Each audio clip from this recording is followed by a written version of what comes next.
But I would think what the best part about again, looking at something that was horrendous, as much as the pandemic and the stress and anxiety of that, it has now opened the door to conversations for everyone across the board of what did success look like for you where you're working. And so conversations as companies are going back to the office are the same thing. So I think in that sense, that's the best thing that could happen for someone who has a learning disability or ADHD, to be able to reflect back and say, this worked for me, this didn't work for me. I really like being able to spread out my schedule, or I really needed to have meetings at this time. You know, thinking about what works for them and having that dialogue is unbelievable.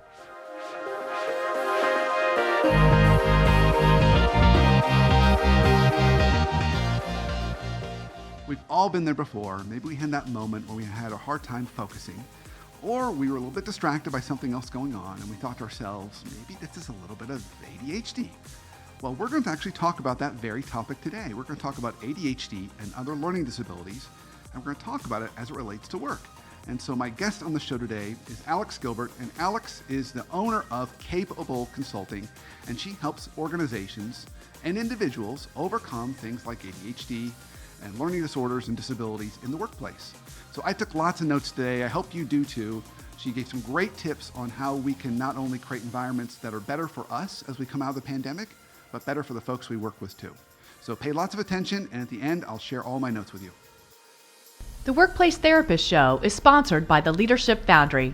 Bringing a cutting-edge, real-world approach to leadership development, the Leadership Foundry partners with each client organization to create a custom-tailored experience, virtual or in person, that combines innovative leadership content, world-class facilitators, and one-on-one coaching to ensure your leaders have everything they need to grow and thrive. To find out more and to design your one-of-a-kind program, visit myleadershipfoundry.com. Alex, I am so thrilled to have you on the show today. I'm so thrilled about our topic because I think our topic is such an important one. Talking about, not only ADHD and kind of signs that, we might be suffering or which some of the challenges and obstacles of ADHD, but also more importantly, how can we create environments in organizations that are more inclusive and allow for people who have ADHD? So it's such a powerful topic. Thank you. I'm so excited to be here. And that's exactly why I do what I do, because I think people don't necessarily understand all the nuances or the real in between that you feel and the anxiety that you feel from having learning disability or ADHD. So that's always deep seated that nobody sees and it's kind of invisible. So I'd love to be able to talk about it, and I'm really grateful to be on the show. Yeah. So before we jump into the topic, for my listeners, would love to hear a little bit about your background and your journey. So what kind of got you into this work in the first place, and then maybe share with us a little bit about the kind of work you do. Yeah.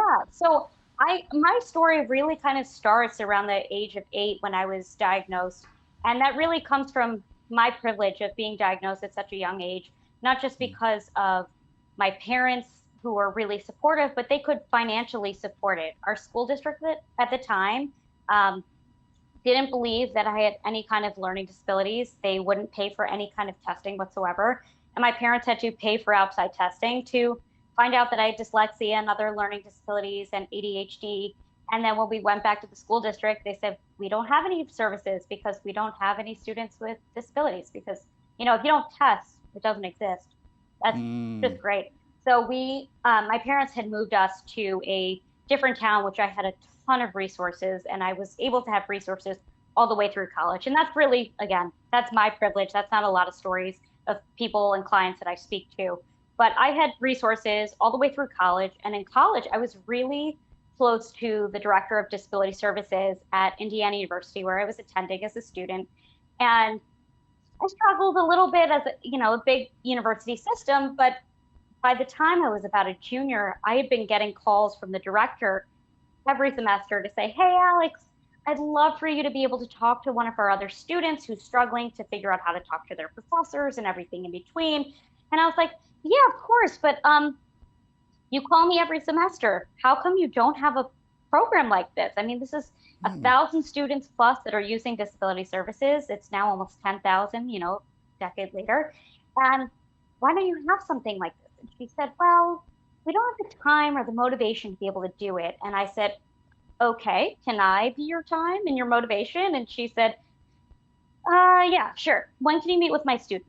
She didn't believe me. I walked in the next week with a PowerPoint presentation of how I was going to put together Peer Undergraduate Mentor Program, or PUMP, which was a program, it was a mentor retention program for students with disabilities.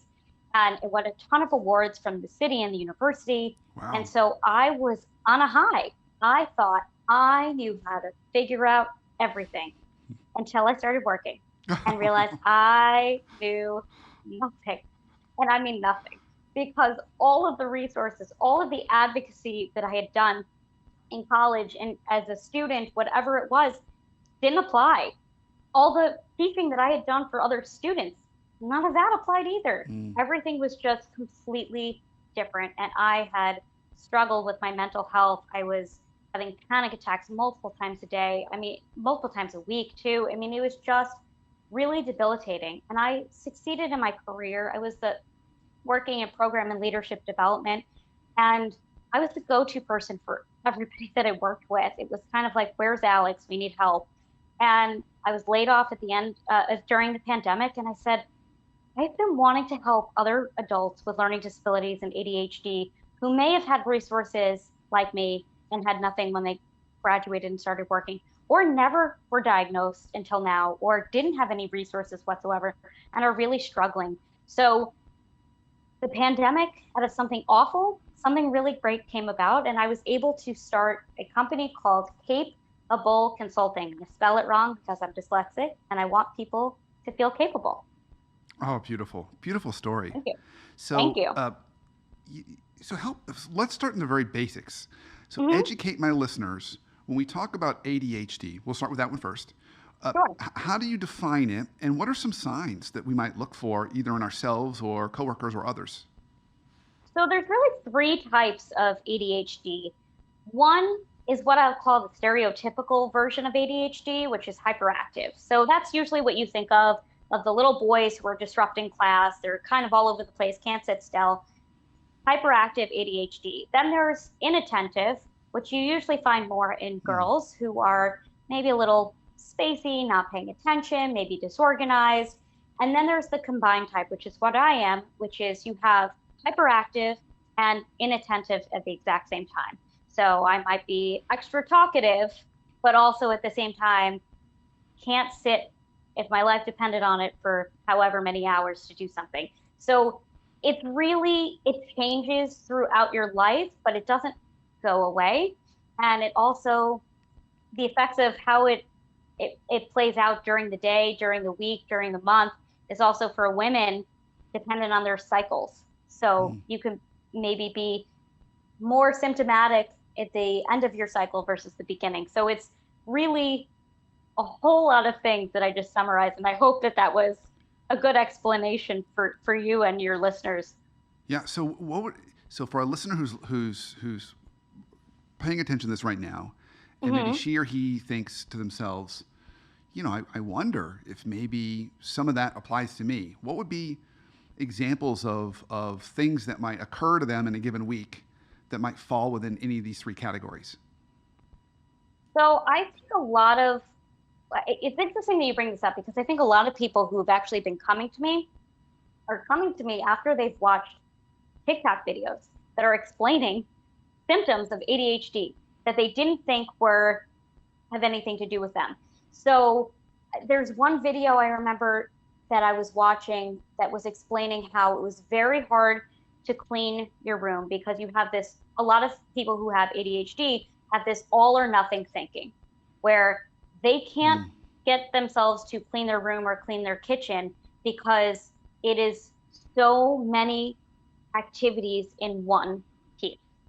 So it's not just clean your room or clean your kitchen, it's unload the dishwasher, take the stuff in the sink, put this away, put that away. It's exhausting and it takes a lot of attention to be able to sit and do it. And usually that's something that people struggle with who have ADHD is kind of this all or nothing thinking, or they might be incredibly fatigued.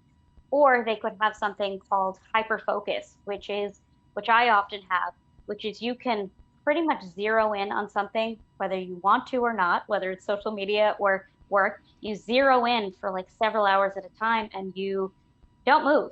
And you are focused on whatever it is that's in front of you, whether it's work or unfortunately sometimes social media or something you don't actually want to be hyper focused on. You are. Um, I mean, I could go on, but a lot of people get very confused of an ADHD symptom versus this I like to be busy symptom. And they're really eh, not the same. There's a lot of nuances that are different. So are there certain career paths that you think actually lend themselves well to people that have ADHD? Yeah, I mean, I talk about this a lot, and that was also part of the name of capable consulting, is because I wanted people to use their strengths as their superpower, because there's a lot of strengths that you have as someone who has a learning disability or ADHD that other people don't. They are unbelievably creative. And so I find um, a lot of my clients kind of work in communications or media or marketing or something like that because they thrive off of energy from other people and can come up with these out of this world ideas. A lot of them are actually entrepreneurs because part of it is they get fired more often from other jobs because they're not seen as a quote unquote good employee and they don't want to work for somebody else anymore. And part of it is because they've had to reinvent the wheel of everything they've ever learned 1,000 times over. So they create something for themselves.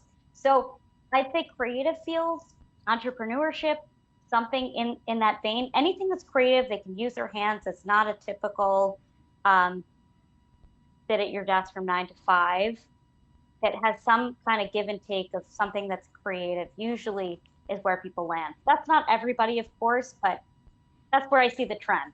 Yeah. So I want to go back to something else we've talked about.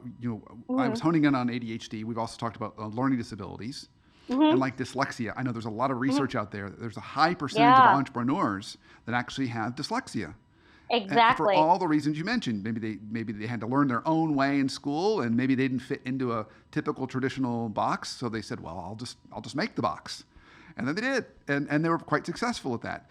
So Yes, let's stay on learning disabilities for a minute. Are there sure. other kinds of learning disabilities, dyslexia, anything else you might want to include in that list that are also important for us to think about and consider? A lot of people, when they think of learning disabilities, don't necessarily understand what the term is. So I think it's a great question because ADHD isn't necessarily a learning disability, but it is an inhibitance in some way. So Right. dyslexia is a learning disability.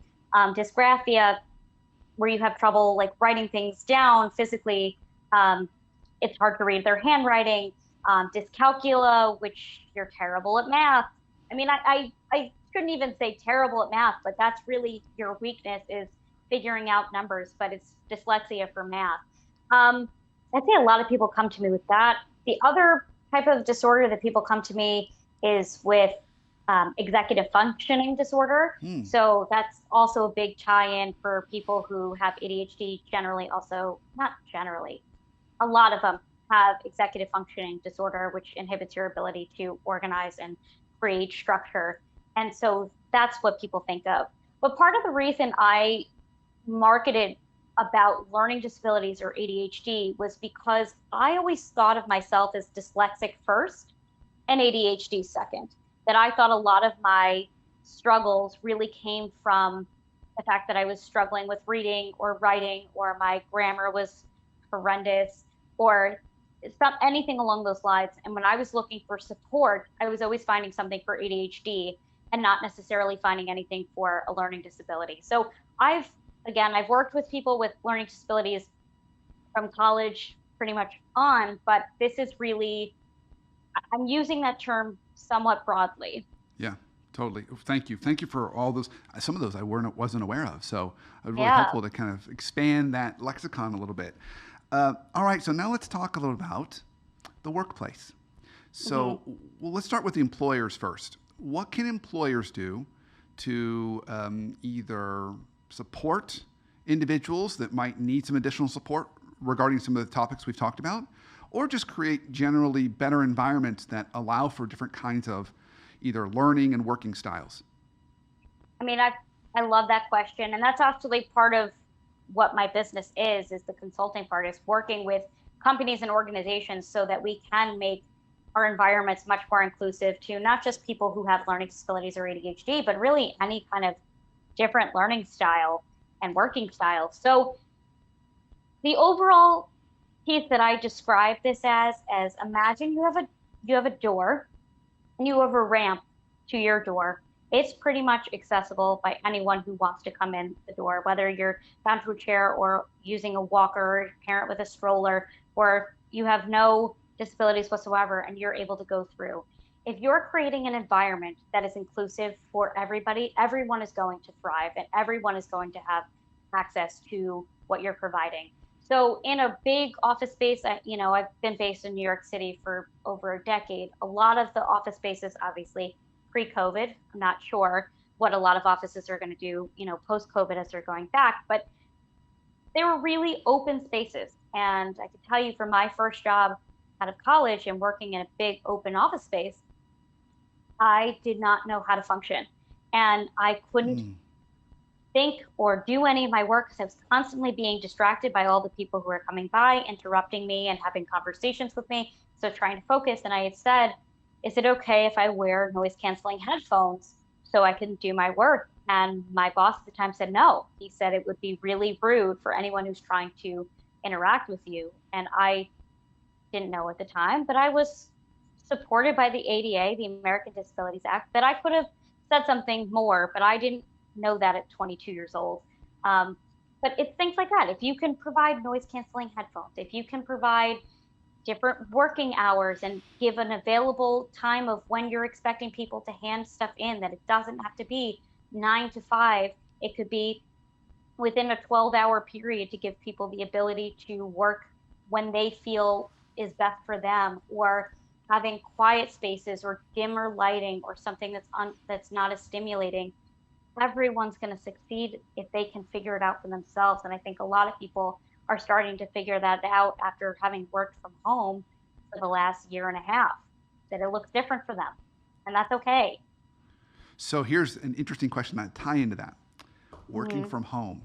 Is mm. working from home better for folks that have some of these challenges? Worse for folks that have some of these challenges? Or the classic professorial answer, it depends. I mean, it does depend. I think it depends on the person. I think in one sense, the people who succeeded were the ones who maybe were in those open spaces and now had a closed door, or the people who struggled were the ones who had a hard time creating structure for themselves and couldn't figure out their day. But I would think what what the best part about the, again, looking at something that was horrendous, as much as the pandemic and the stress and anxiety of that, it has now opened the door to conversations for everyone across the board of what did success look like for you where you're working. And so conversations as companies are going back to the office are the same thing. So I think in that sense, that's the best thing that could happen for someone who has a learning disability or ADHD, to be able to reflect back and say, this worked for me, this didn't work for me. I really like being able to spread out my schedule, or I really needed to have meetings at this time.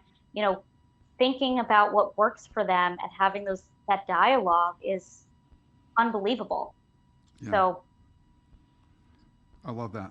I think that's beautiful. Just allowing everyone to encouraging more of that dialogue and trying to create exactly, accommodations that work because different people are going to need different things. exactly. I'm imagining as you're talking, some people might prefer to be in the office because there's a little more structure. Hmm. Some people might prefer to be at home because they can focus better. Yeah. And one of my clients was saying how she was so looking forward to going back to the office because she felt like she was better when she was feeding off of other people's energy, and Yeah, she could be more creative when she was talking to people in person, and that made her better at her job. Whereas another person who I was working with was able to get promoted while working from home because she used her hyper focus hours at 7 p.m. at night versus 9 a.m. in the morning, and got all of her work done at certain times and did really well. So it's going to depend. Okay, so I got some more questions for you. Go for it. Okay, so now we've talked at the employer level. Let's Hmm. go a level down. And now we're going to say we have a team. Okay, we have a manager Hmm. and we have a direct report. Let's say that direct report might have some of the challenges you've outlined today. How can that manager, how can she or he better support that direct report? What are some things that they could do that would maybe help to equip and support that direct report to really have them bring out their best? I think, again, I'm going to go back to this open dialogue piece. And I think that that's part of it. A lot of people who have a learning disability or ADHD don't generally talk about the fact that they have a learning disability or ADHD because they don't want to be seen as stupid or less than or incapable of their job. So they might not say specifically that they had it and that's their challenge, but they may be able to tell you how they work or how they think.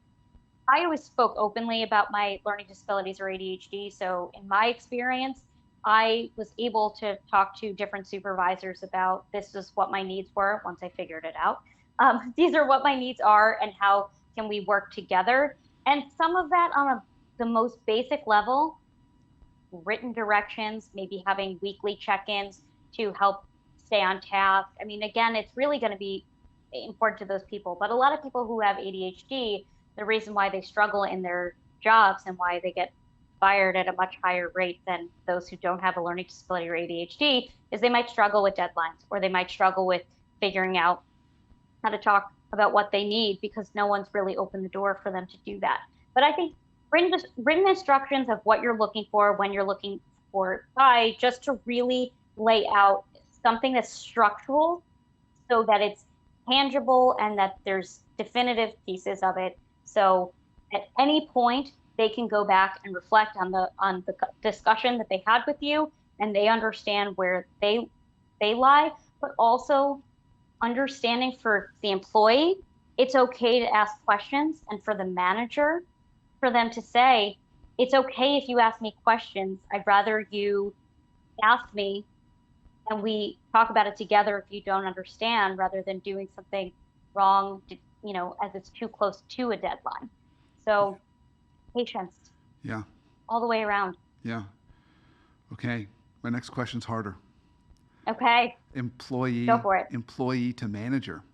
So, Employee to and I manager. get that all the time. I'll say, an employee Hmm. says, you know what, I love my manager. She's amazing or he's amazing, but I can't keep up. They keep changing direction. They have all these Mm. ideas, but they don't set deadlines, and I have no idea what I'm supposed to work on. And they're super creative, but it's like I have a hard time just following them. I think they might be suffering from some elements of ADHD. How do I more effectively meet their needs, manage up, all those sorts of things? I this was another client that I was working with. We had a very similar conversation, and even my actually one of my bosses, I had to manage up as well, and it really came down to what are your needs, and then how can you accommodate your needs with what their needs are, and how do you find the layers in between. And sure, if there was no structure, can we find structure in the chaos that it is. That was one of the things that I always said as part of the superpower of having dyslexia is I'm able to problem solve really quickly and see the big picture and the little details all at the exact same time and figure out how to do that. So if there was an issue managing up or just nothing that was clear directive pieces, I would try and figure out how to create notes from a meeting just to give lines to say, can we clarify this? Just to, again, break down everything in really small, tangible pieces so that everyone is on the same page. Because again, everyone has a different learning style. Everyone interprets things differently and maybe needs to see it visually. And I think if you're giving the opportunity to lay it out in a lot of different ways, people might feel more comfortable, maybe even more creative out of that too. Interesting. Okay. So can you think of, so I've posed a few different challenges, both at the employer Hmm. level, with an employee, with a manager. Can you think of any other challenges? What are some other things that you hear about from some of your clients that might be useful or valuable for us to talk about today? Burnout. Oh, Burnout okay. is so real. And I think burnout also happens a lot quicker with people with learning disabilities or ADHD because the expectations that are set for everyone are not necessarily the expectations that the person with learning disabilities or ADHD can meet, but they don't want to tell you that because, again, they don't want you to think of them as less than or failure. And so instead of saying, I have too much on my plate, I can't do this right now, they take it on and do it anyway, even though it takes them 2 to 3 times longer than it would take the average person to do something. So that's real. I would also just say the structure of what it was before COVID in terms of the typical 9 to 5 day is not realistic to how people's flow works throughout the day. I would even say for myself, it's absolutely not. I don't necessarily start my day until 10 o'clock, and I might get several hours worth of work done there, but I also might come back at night. I think that's also really problematic for people because you're told the only time you could do work, and if that's not how you think, and that's not how your mind thinks, and that's not how you organize, that's not how you process anything, you end up getting more distracted throughout the day and more uninterested in what you have to complete because you're forced to sit somewhere as opposed to doing what comes natural to you. Yeah, yeah, this is beautiful. This is excellent. Well, thank you. I've learned a ton today. So Thank you. I'm glad. I always ask all my guests this question. So what is one either life hack you've got for either to help us have better conversations or healthier relationships, either at work or at home? I think the best thing that you can possibly do is know yourself. And it's one of the things that I talk about in my coaching program is getting to know you. And there's no one who's going to be a better advocate for you than you. And you need to know enough about yourself of what your needs are, what your wants are, what success looks like for you, and how can you accomplish that? What kind of support do you need? You really, it's all about you. And that's okay to be a little bit selfish, but to have the confidence in your abilities and know that you are really good at what you do, or maybe you're not, but at least you know enough about yourself to say, this is my limitation and this is my boundaries. Yeah, so that self-awareness, knowing needs and wants, but also limitations, work styles, Exactly. all those sorts of things. Yeah, which, as you know, you and I were talking a little bit before we actually started the show today, that sometimes it takes some years to discover those things. Yeah. Most people who are being diagnosed with learning disabilities or ADHD are actually later in life because, again, I talked about that inattentive piece, especially for women who are underdiagnosed because they are smart and so they get by and they internalize it, but they're getting diagnosed when their kids are getting diagnosed because it's genetic. So most people I talk to, I think, are in their 30s and 40s and just being diagnosed for the first time. Wow, wow. Well, okay, so if people want to learn more about you, follow the great work you're doing, where can they go? So my website, again, I spell capable my own way. It's Cape Able Consulting. So capableconsulting.com, or you can find me on Instagram at I am capable, or on LinkedIn and Facebook at Capable Consulting LLC. Beautiful, beautiful. And I think, did you mention you might have some kind of a workshop or something Oh, coming up? yes. Thank you so much for reminding me of that. Yes, I do have a workshop that's coming in August. I'm looking to do 2 dates right now. I believe August 12th will be my first workshop, and it is to help anyone with that anxiety of going back into the office and how to make that transition so that you can succeed and thrive when you go back to the office. So you can check my website out or anywhere on social media. I'll be promoting it over the next few weeks. Fantastic. And are you planning on doing that virtually or in person? Yes, it's going to be virtual. So anyone all over the country, all over the world is welcome to participate. Excellent. Fantastic. Well, Alex, this is great. Thank you so much for your time today, Thank you. all the insights today, and keep up this really, really great work. Thank you so much for having me. Our absolute pleasure.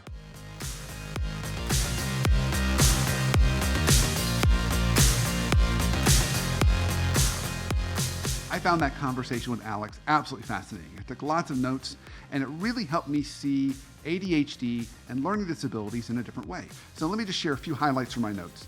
So first, I came out of the gate and asked her, tell me about ADHD. How would you define that? And she talked about it could be hyperactive, or it could be inattentive, or it could be a combination of the both.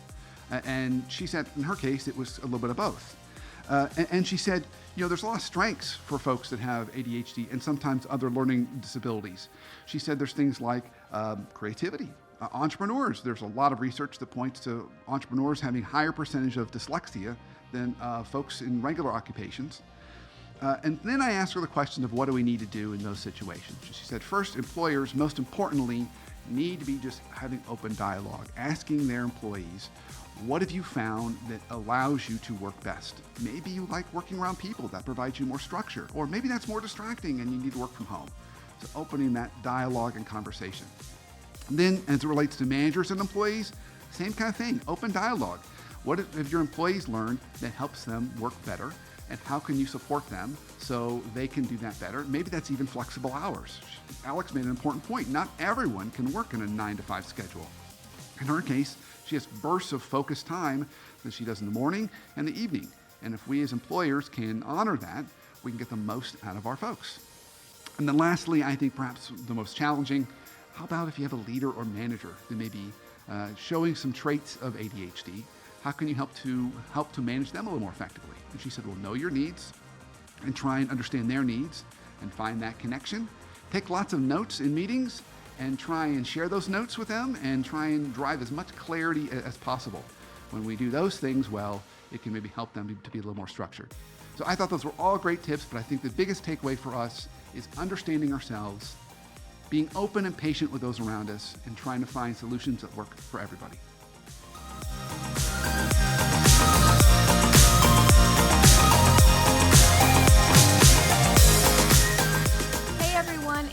It's Schmidt, producer for the Workplace Therapist Show.